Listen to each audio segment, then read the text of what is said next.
ಹಾಸನ ಸಂಸದ ಪ್ರಜ್ವಲ್ ರೇವಣ್ಣ ಹಾಗೆ ಹೊಳೆನರಸೀಪುರ ಕ್ಷೇತ್ರ ಶಾಸಕರಾಗಿರ್ತಕ್ಕಂಥ ಎಚ್ ಡಿ ರೇವಣ್ಣ ಅವರ ವಿರುದ್ಧದ ಅತ್ಯಾಚಾರ ಹಾಗೆ ಲೈಂಗಿಕ ದೌರ್ಜನ್ಯ ಸಂಬಂಧಪಟ್ಟ ಎಸ್ಐಟಿ ತನಿಖೆ ಚುರುಕುಗೊಂಡಿದೆ. ಏನು ಅವರ ತೋಟದ ಮನೆಗಳಿಗೆ ದಾಳಿ ಮಾಡಿ ಅಧಿಕಾರಿಗಳು ಭೇಟಿ ನೀಡಿ ಪರಿಶೀಲನೆ ನಡೆಸಿರತಕ್ಕಂಥ ಮಾಹಿತಿ ಲಭ್ಯವಾಗಿದೆ. ನಾವೀಗ ಹೊಳೆನರಸೀಪುರ ತಾಲೂಕಿನ ಪಡುಲಿಪೇರ ಅವರ ತೋಟದ ಮೇಲೆ ಇದನ್ನು ನೋಡ್ಬೋದು. ಆವರಣದ ಒಳಗಡೆ ಇದ್ದೀವಿ. ಇಲ್ಲಿ ಸಾಕಷ್ಟು ಅವರು ಕಾರ್ಮಿಕರು ವಾಸ ಮಾಡಲಿಕ್ಕೆ ಬೇಕಾಗಿರ್ತಕ್ಕಂಥ ಮನೆಗಳು ಹಾಗೆ ಹೈನುಗಾರಿಕೆ ಬೇಕಾಗಿರ್ತಕ್ಕಂಥ ಮನೆಗಳು, ಅವರು ಇಲ್ಲಿ ಬಂದಾಗ ಉಳಿಲಿಕ್ಕೆ ಬೇಕಾಗಿರ್ತಕ್ಕಂಥ ಒಂದಷ್ಟು ಸಣ್ಣ ಮನೆಗಳನ್ನು ಕೂಡ ನಿರ್ಮಾಣ ಮಾಡಲಾಗಿದೆ. ಸಾಕಷ್ಟು ವ್ಯವಸ್ಥಿತವಾಗಿರ್ತಕ್ಕಂಥ ಒಂದು ತೋಟದ ಮನೆ ಇದು.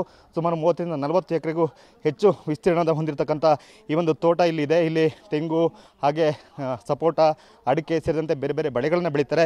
ಇಲ್ಲಿ ಹೈನುಗಾರಿಕೆಯನ್ನು ಕೂಡ ಮಾಡಲಾಗ್ತದೆ. ನಾವು ನೋಡ್ಬೋದು ಸುಮಾರು 30ರಿಂದ 40ಕ್ಕೂ ಹೆಚ್ಚು ಹಸುಗಳನ್ನು ಕೂಡ ಇಲ್ಲಿ ಸಾಕಿ ಹೈನುಗಾರಿಕೆಯನ್ನು ಕೂಡ ಮಾಡಲಾಗ್ತಿದೆ.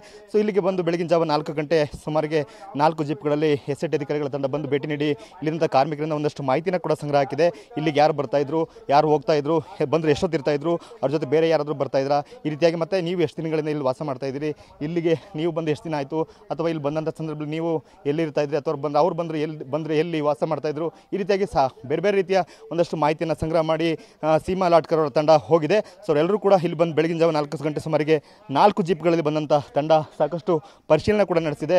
ಬಂದು ಇಲ್ಲಿ ಒಂದಷ್ಟು ಮಾಹಿತಿಯನ್ನು ಕಾರ್ಮಿಕರನ್ನು ಸಂಗ್ರಹ ಮಾಡಿಕೊಂಡು, ಜೊತೆಗೆ ಏನು ಹೊಳೆನರಸೀಪುರ ತಾಲೂಕಿನ ಈ ಪಡುಲಿಪೆ ಜೊತೆಗೆ ಚನ್ನಪೇಟೆ ತಾಲೂಕಿನ ಗನ್ನಿಕಡ ಹಾಗೆಯೇ ಅಲ್ಲಿ ಸಮೀಪ ಇರತಕ್ಕಂಥ ಕಾಮಿನಹಳ್ಳಿ ಗ್ರಾಮದ ತೋಟದ ಮನೆಗಳು ಕೂಡ ಭೇಟಿ ನೀಡಿ ಪರಿಶೀಲನೆ ಮಾಡಿದಂತಕ್ಕಂಥ ಮಾಹಿತಿ ಲಭ್ಯ ಆಗ್ತಾ ಇದೆ. ಸೊ ಈ ಮೂಲಕವಾಗಿ ಎಸ್ಐಟಿ ತನಿಖೆ ಚುರುಕುಗೊಂಡಿದೆ.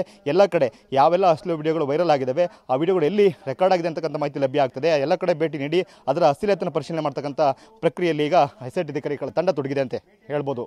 ಕ್ಯಾಮ್ರಾಮನ್ ಮಹೇಶ್ ಜೊತೆ ಮಂಜುನಾಥ್ ಕೆಬಿ, TV9 ಹಾಸನ.